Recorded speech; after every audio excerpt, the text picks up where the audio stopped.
yemye bushobotsa ntimutinye kuko so bimuhimbara kubaha ubwami yemye bushobotsa. Marika bishira inyuma mugabo Rukahe ashima kubihera. Rero ibi nibisanzwe byari byemewe. Hama ikindi gishobora kugora uriko urasoma niki kintu twokwita omission, usanga hari amadetaye umwe aza kuvuga uyundi ugasanga ntiyavuze. Kibaza mbega bariko bavuga inkuru imwe canke bariko bavuga inkuru imwe. Sinzi ko murasoma ya nkuru y'umuyaga mu kiyaga. Marika avuga ati Yesu ariko asezera ishengero yaciye abanza yaciye asimbira ku musozi. Mugabo umenga ni Matayo navuga ngo yaratebanye nabo. Ivyo byose bivanye nuko abo bariko babwira inkuru atari bamwe. Hama ikindi kigora umuntu iyo ariko arasoma niki kintu ko kwita contradiction apparente. Ibintu rero byo ubisomye tuvuga nti kumbe rero ijambo ry'Imana siryo ibihushana. Akarorero se Bibiliya y'Ikirundi dufashe Matayo 20:29 gushika 34. Dusomere no muri Luka 18:35 gushika ku 43. Mwumvise ibihushane birimo muri ino nkuru ari ibi. Matayo avuga yuko ngo yarageze kuri entre, Marika avuga ngo yarasohotse. Twumvikane ko ijambo ry'Imana ama contradiction. Kuko numva abatizera iyi verse yifashe asesa benshi mubyibaza kwiki. Reka tugerageze gufashanya naho tutaza kubishobora biguma ari ukuri kandi atabihushane birimo. Twebwe gutahura kwacu niko kuzoba kwabaye gukeya naho ubundi ijambo ry'Imana nta kibazo rifise, sibyo? Niyo byose kandi tubitahure tumenye ko ari twebwe byatugoye gutahura mugabe ijambo ry'Imana ryoyo ryari ukuri. Bavuga ko hari Yeriko zibiri, hariho Yeriko ya mbere yasenyuwe Imana ikavuga ko atanuzosubira kuyisanura. Birashoboka yuko Matayo ariko arandika avuze ko bageze Yeriko yariko avuga Yeriko ya mbere. Rero ari Yeriko ya mbere birashoboka ko iyo cabaye arasorti wabutanga uyindi Yeriko dufate zifatanye umva ziri hagati icyo gitangaza cyabereye hagati na hagati. Yeriko ya mbere ni arasorti, Yeriko ya kabiri nayo ni alantra. Ico nta kibazo giteye mugabo ukuntu aza kubivuga. Hama ibijanye n'impumyi zibiri nk'ubu turiko turatemberana na Teddy ngaho onye mwivira imodoka ikatugonga. Message bariko babwira bo mwishengero ry'abagenzi aje uvuga nti jamvye imodoka yamugonze. Teddy ntibamuvuga ko nawe bazi,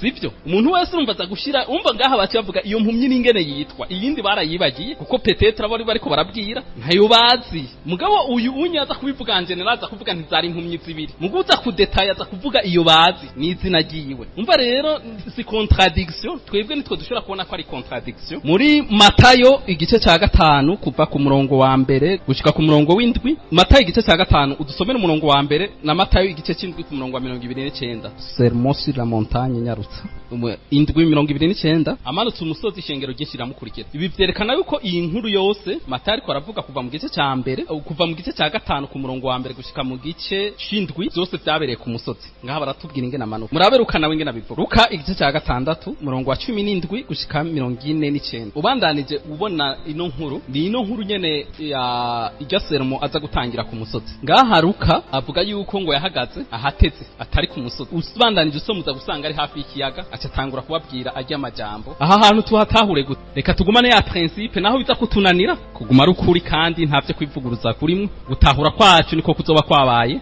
bukeye. Abiga ibya Bibiliya bavuga ibintu bibiri. Icambere bavuga bati Yesu yigishije nk'umurabi, hariho ivyo yasubiramwo enseignement imwe akayisubiramwo mu bibanza byinshi.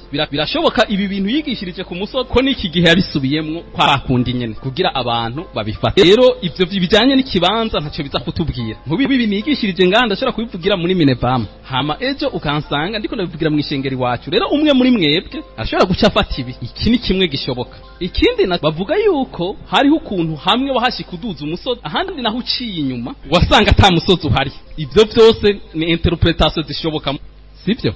Ibi nibindi navyo dushobora kubona mu butumwa bwiza ibijanye n'amasaha. Bariko baravuga amasaha bafatiye ko Yesu yabamubambiye, bamwe bose baza kubandikira bivanye n'isaha ingene bayisoma.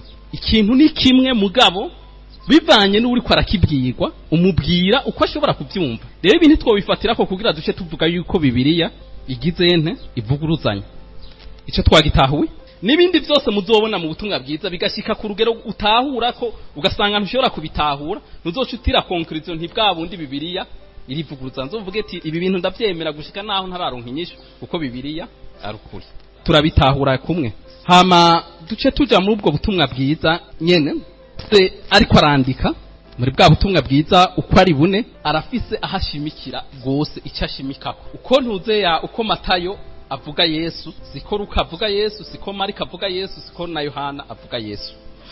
ingene Matayo amuvuga nka Mesiya yasezeranwe mu isezerano rya kera. Aza kwerekana ingene ari Mesiya wa wundi isezerano rya kera rivuga.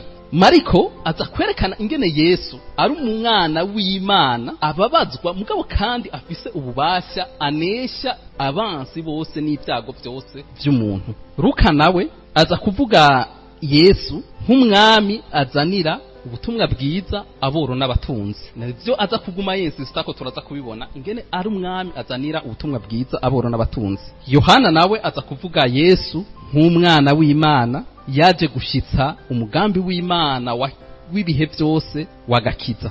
Nico gituma aguma avuga ku bintu bitandukanye muribuka ariko avuga mu kirundi basha bavyita ngo iki reseti josui ndumuco ndubugingo ndinzira ndumuzabibu ndirembo ndumwungere nijewe kuzuka. Ivyo vyose aza kubivuga yerekana ingene Yesu ari we yaje gushitsa uwo mugambi wagakiza. Hama mu kurangiza nuko twobona yuko umwe wese bivanye n'ico ashaka kuvuga ubutumwa bwiza ntibabuhera hamwe. Matayo ashima kubuhera ku kuvuka kwa Yesu, bisekuruza vya Yesu. Mariko aza guhera kuri ministere publique ya Yesu atanguye igikorwa. Hama Luka nawene araza kugaruka ku ivuka ryiwe ahereye kuri ba Elizabeth na ba Zakariya. Hama Yohana aza guhera isi tarabaho ingene jambo yamyeho, araza gushika kure cyane. Urabona ko ntibabuhera hamwe mugabo harimwo navuze bya bintu bamwe umwe wese aza gushiramwe. Hama n'ibidi indani si bimwe. Rero ikiryoshe nuko Imana yashimye ko ivyo byose tubipoperanije duca tumenya Yesu Kristo neza uwariwe. Kandi ngo ivyo rero ngo birakwiye kugira dushobore gutahura Yesu Kristo wariwe.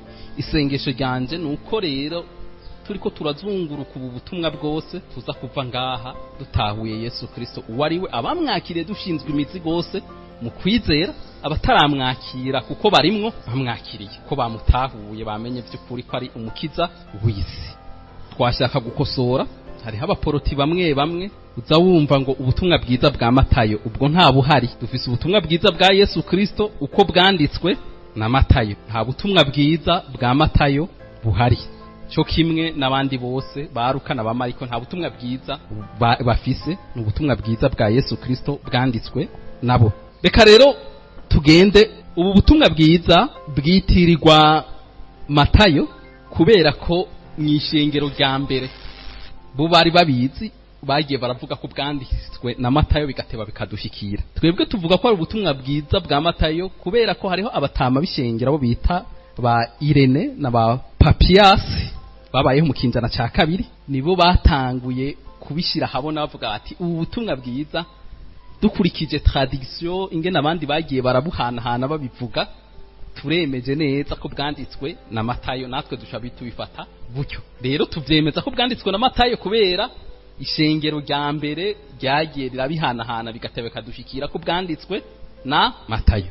Yari umutoza kori umwe mu bo Yesu yahamagaye, nuwo bita Lewi, wa wundi Yesu aza gusanga ariko aratoza ikori akora muri obere. Tugaruke cyane ku mutoza kori.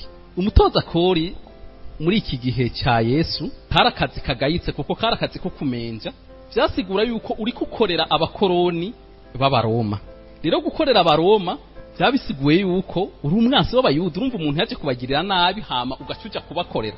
Hama ikigira kabiri, abatoza kori nabo kubera bankwa baca bishiramwe amanyama gose bagaca batoza ni kori rirenze kugira bakomeshe abantu bagaca batunga. Rero bavuga yuko umutoza kori niyo ariko ararengana n'abana barava mu mihana bakazomera nti wa mutoza kori. Rero Yesu aza kumusanga ngaho agaca mubwira amukurikire. Izina ryiwe rya Lewi riragaragaza yuko yari umuyuda. Lewi ni umwe mu miryango 12 y'Abayuda. Rero kumenya Lewi nk'umuyuda biraza kudufasha no gutahura ubu butumwa bwiza ibirimwo nabo yandikira. Tugaruke rero kubo yandikira. Muri buno butumwa bwiza abashoboye kubusoma, nizere ko twese twabusomye, ntavuga abo yandikira. Sinzi ko murabona nka Paulo ariko arandikira nti ndakwandikiye wewe Filemoni canke wewe nde, ntavuga uwo yandikira. None tumenya nte abo yandikira, ariko biragaragara uravye ingene avuga ibintu biragaragara ko hariho abantu ariko arandikira kandi hariho n'ivyo bazi. Kimwe aguma agarukana isezerano rya kera. Isezerano rya kera arivuga incuro 75 niwe arigarukana gose gusumba abandi bose. Mucya mwumva ko abo yandikirana abantu bazi isezerano rya kera. Umubona agarukana ngo kugira ngo ibyavugiye mu kanwa k'umuvugishwa n'Imana bishike kugira ivyanditswe bishike kugira iki gishike kugira iki gishike. Ivyo tubona ko abigarukana. Ivyo byose rero tubishitse hamwe tubona ko aza kwandikira abakristo bafise kahise k'abayuda kugira abatahuze ko Yesu yavuzwe mu isezerano rya kera ari we yaje kandi ivyanditswe byose ari we bishingira intahe kwari kugira bamwizera. Hama ikindi kigira gatatu gitangaje ariko arandika akoresha ijambo rivuga ngo iki. Wewe wakoresha ubwami bw'ijuru nta hantu hamwe avuga ubwami bw'Imana Matayo. Azavuga ngo ubwami bw'ijuru bugereranwa ngo ubwami bw'ijuru bugereranwa ubwami bw'ijuru bugereranwa muga abandi baza kuvuga ngo ubwami bw'Imana. Igituma avuga ubwami bw'ijuru mu bayuda carazira kuvuga izina ry'Imana ubusa. Rero kugira ntabamenje kaba abantu ariko arandikira arabafasha gose akabatahuza ko ari ubwami bw'ijuru. Rero iki kiratwereka neza ko ariko arandikira abantu bakongatariye mu migenzo y'ikiyuda. Hari ikindi kintu kitwereka aba ariko arandikira cyo dufasha gutahura aba ariko arandikira nuko azi akametiriza n'imigenzo yabo. Soma Matayo igice ca 15 ku murongo wa mbere gushika ku murongo wa kabiri. Mariko kubera ariko yandikira abandi bantu batazi imigenzo y'abayuda acavuga ngo kubera ko abayuda mu kurya babanza kugira ibi n'ibi n'ibi mugabo abayuda ariko arandikira kubera bobo barabizi. Rero inindi elema itwereka yuko aba ariko arandikira n'abayuda. Iki kintu turashobora kuronka n'umwanya wo turashobora kubura umwanya wo kukigaruka ko reka tugende tukivuze. Abayuda icatuma bajya bakaraba bisanzwe nkorana n'umuryango w'abasoma Bibiliya mu Burundi. Rero igihe cyose niho bamabaza ngo nuko kuri Imana impishuri. Zumva nk'umuntu akubwiye ngo urumva ngo kuri Imana impishuriye ngo nuko kurya udakaravye atakibazo. Rero kuri Imana duhishuriye suko mugabo icatuma batarinda gukaraba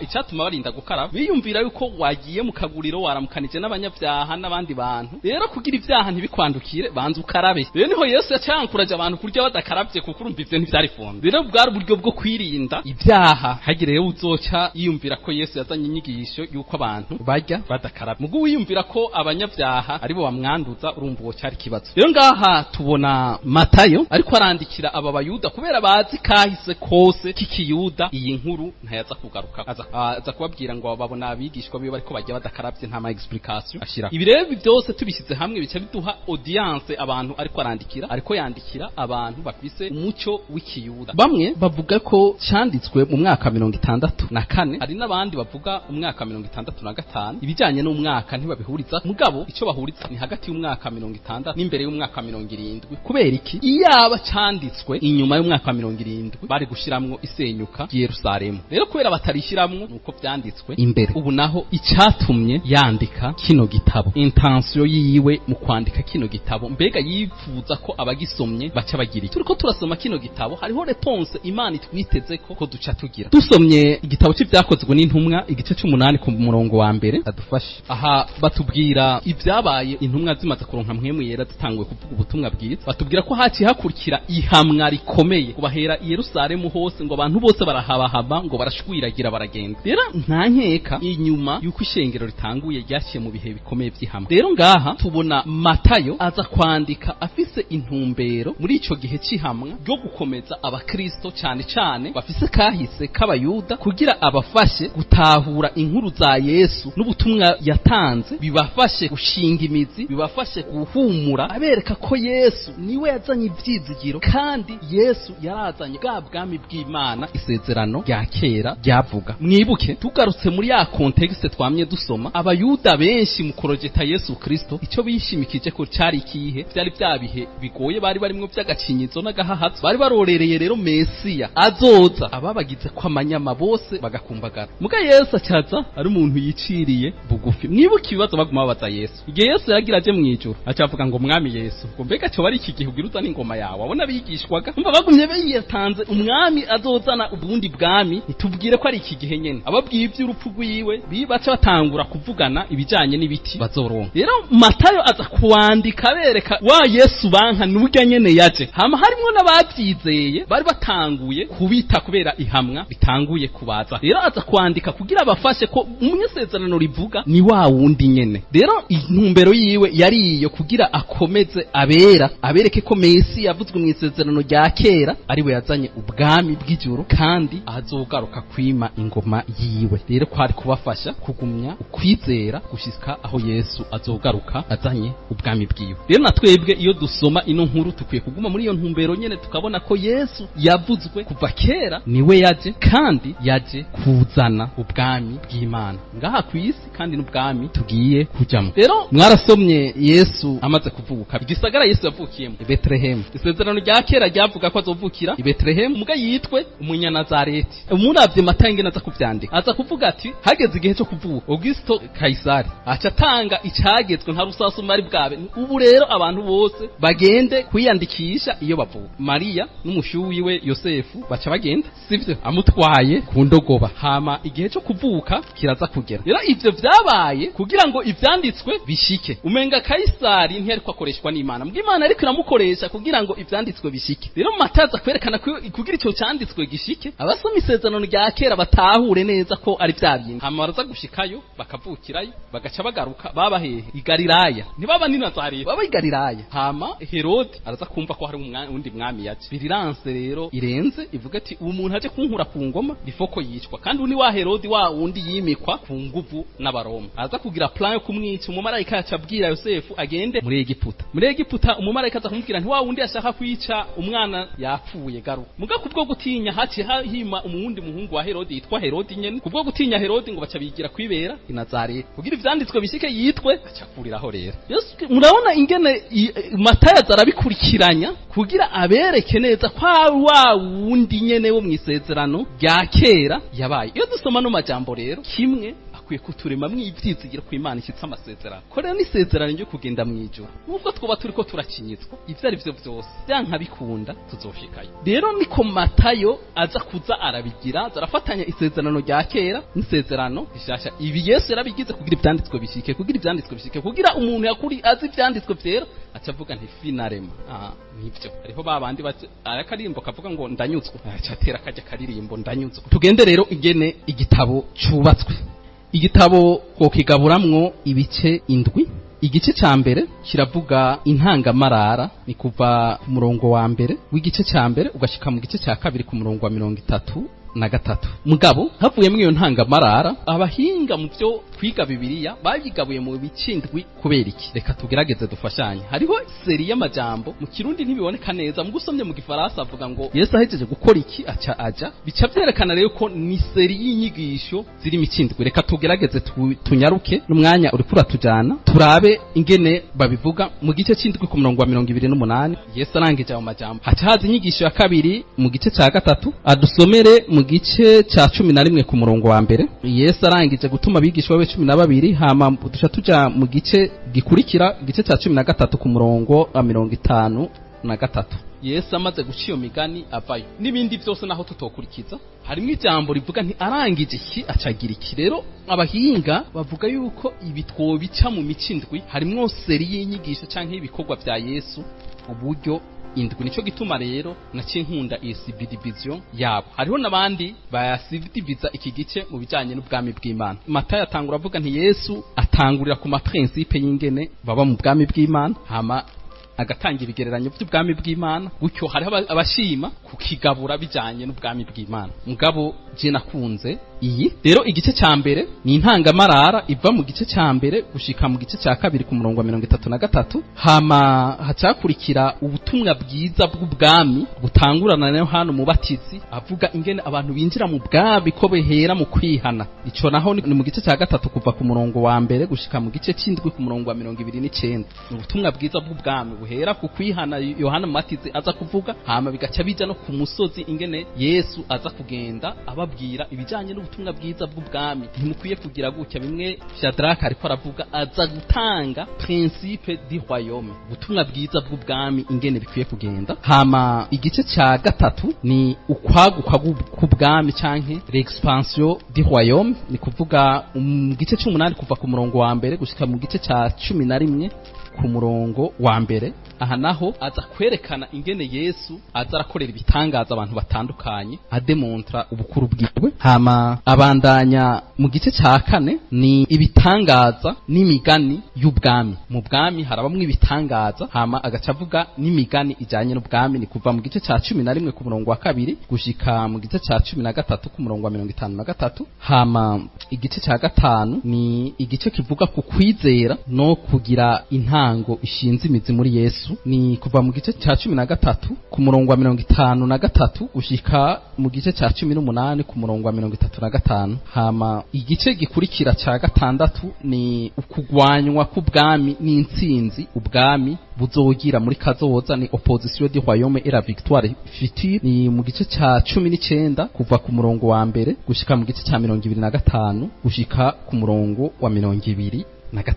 Hama hacakurikira igice ca nyuma kivuga gupfa no kuzuka kwa Kristo mu gice ca 26 kuva ku murongo wa mbere gushika mu gice ca 28 gushika ku murongo wa 20. Iki gice ca nyuma abarorereye filime ni kimwe bita komba ya mwisho. Ca kindi urabona baragira ibintu bakagira bindi byose umengane introduction filime ni hajya nyene iciherera. Muri iki gice niho Yesu aza kuba umwagazi w'intama w'Imana, ni haza gushitsa kubikimazi, ni haza gushitsa bya bindi byose byo kudupfira no kuducungura. Ni muri iki gice ca nyuma hari ibintu byinshi twokwibaza kubera ko Yesu aza kubanza gukora ibi byose adaca simbira kuri iki gice ca nyuma. Icambere nuko twomenya ko Yesu yategerezwa kubanza kubaho akatwereka ingene babaho ubuzima butagira icyaha. Byari bigushoboka kwaza agacapa uwo munsi nyene, mugabo yategerezwa kubanza kudemontra kubaho no kumvira ubuzima butari mu icyaha. Ikigira kabiri yacapa umusaza adashikiriye iki gice ibi byose bizi imbere atabikoze twari kuba duhombye inyigisho, kuko ikintu Yesu yakoze ntikwari gudupfira gusa, harimo no kutwigisha ibikenewe bijanye n'ubwami. Rero ibi aza kubikora mu bindi bice,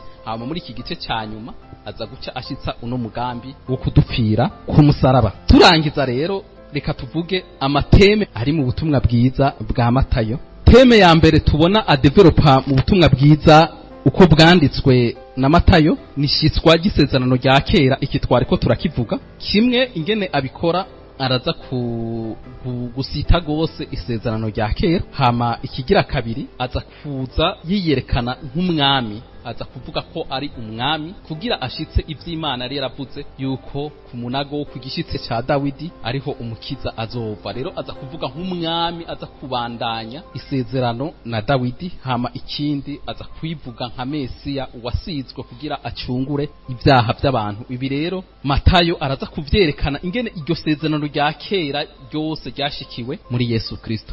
Rero wa wundi yariko arabaza icatuma Yesu bijya byose abivuga abereka umurongo bakwiye gufata, nuko yariko ashitsa ivy'isezerano rya kera rivuga. Hama ikindi tubona mu butumwa bwiza bwa Matayo yagura cyane ni kijanye n'abantu b'Imana. Aravugamwo ikintu kijanye n'ishengero. Ishengero ntaza kukivuga ngo urumva rero ngo ubungira mvuga ishengero, oya, ahubwo aza kukivuga nk'ishengero ingene ryari rimeze mu isezerano rya kera. Kimwe araza gukoresha ijambo eklezia igihe ariko avugana na Petero ko kuri wewe niho nzubaka eklezia yanje, nk'ijambo ryakoreshwa mu isezerano rya kera mu kuvuga abantu b'Imana n'abantu bitandukanijwe. Ugiye rero kuraba mu nyigisho ya Yesu cyane cyane ku nyigisho yo ku musozi, araza kuvuga ingene abantu b'Imana bakwiye kumera. Hariho ibyo ariko birakorwa bimwe Shadraka ariko aravuga, mugabo yerekana umuhamagaro kwinjira mu bwami kufatanye no kwiyanka no kwikorera umusaraba no kwanga. Iki kintu kiragaragara aha babwira abigishwa, arababwira ati umviriza rero nashaka mubimenye yuko ntaje kuzana amahoro ariko nazanye inkota. Umuntu niyashaka kunkurikira yiyanke yikorera umusaraba ankurikire. Umuntu niyaza hawundi agende ashore ivyo arafise byose hama acaza yewe amajambo abishe ngo umusore ngo acatahameze gute. Rero hariho ikintu aza kugarukako kijanye n'umuhamagaro wo kwinjira muri abo bantu b'Imana no mu bwami bw'Imana, bijanywe nuko kuntu uko kwiya no gukurikira Yesu kugira intumbero imwe Yesu wenyene. Twebwe kwikorera umusaraba twarabishoboye ntibitugora, turawambara gusa ntubuhejeje. Mugabo yari ko aravuga ingene umuntu ategezwa gupfa ku munsi ku munsi. Umusaraba cyari kimenyetso cy'urupfu. Nibuke ko ari mu kwavuga muri context y'Abaroma. Abaroma nibo batwara, hama umuntu wese babwiye ikorera umusaraba bagiye kumubamba, kandi nibo wategetswa kugenda uyikorereye. Ariko babwira nti mwikorere umusaraba, ko babwira ati mwemere gupfa hama munkurikire. Ryari ku munsi gupfa kuvyo dushaka kugira tureke Kristo abeho. Ano mateme abiri rero adevelopa imwe nuko isezerano rya kera niryo ryashitse kuzana ubwami bw'Imana ku isi kandi mu kwerekana ko Yesu ari we yasizwe kugira arokora abantu, hama n'iteme y'ubwoko bw'Imana avuga mu ishengero n'umuryango w'Imana hamwe n'umuhamagaro wo kwinjira mu ishengero canke mu bwoko bw'Imana. Ntimutinye kuko so bimuhimbara kubaha ubwami, yemwe bashobotsa. Ntimutinye